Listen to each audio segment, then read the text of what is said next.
மிகச்சிறந்த கொள்கைகளை பெற்றிருந்த இயக்கம் திராவிட இயக்கம். இன்னமும் சொல்லுகிறேன், நம்முடைய விஜய்க்கு இந்த கொள்கைகள் எல்லாம் தெரியும். தமிழ் தெரியாதவருக்கு, தமிழ் தெரியாதா? தமிழ் இயக்கம் தெரியாது.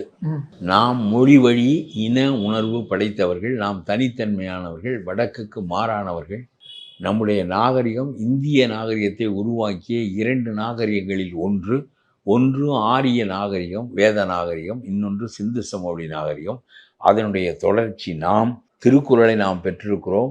அவர்கள் பாணினி என்ற இலக்கண நூலை பெற்றிருந்தாலும் பொருள் இலக்கணம் எழுதிய தொல்காப்பியத்தை நாம் பெற்றிருக்கிறோம். எழுத்தையும் பொருளையும் தவிர, எழுத்தையும் சொல்லையும் தவிர பொருள் இலக்கணம் எழுதிய தொல்காப்பியத்தை நாம் பெற்றிருக்கிறோம் என்பதெல்லாம் இவருக்கு தெரியாது. ராகுல் இதற்கு கை கொடுக்க மாட்டார். ஒரே ஒரு கேள்வி மோடி கேட்பார். உத்தரப்பிரதேசத்துக்கு 130 இடம், தமிழ்நாட்டுக்கு 32 இடம் என்றால் ஏன் ஊபிக்கு 32 இடம் என்று திராவிட இயக்கங்களால் கேட்க முடியும். இவரால் கேட்க தெரியாது.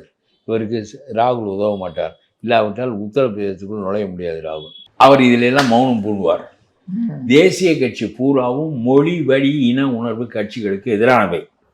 அவர்கள் தண்ணீரை விடமாட்டார்கள். விடு, நியாயமாக மேலே இருந்து கீழே வருகின்ற தண்ணீரை இயற்கையாக விடு, அவனும் அந்த பங்குக்குரியவன் தான் என்று தேசிய கட்சியிடம் சொல்ல மாட்டார்கள். இதை ஸ்டாலின் கேட்க மாட்டார்.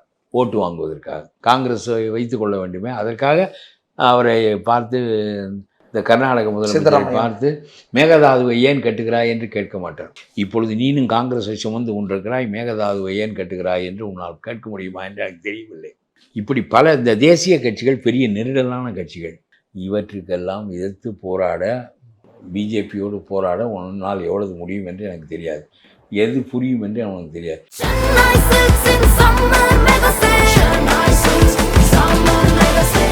The Chennai Silks in Mega Summer Sale.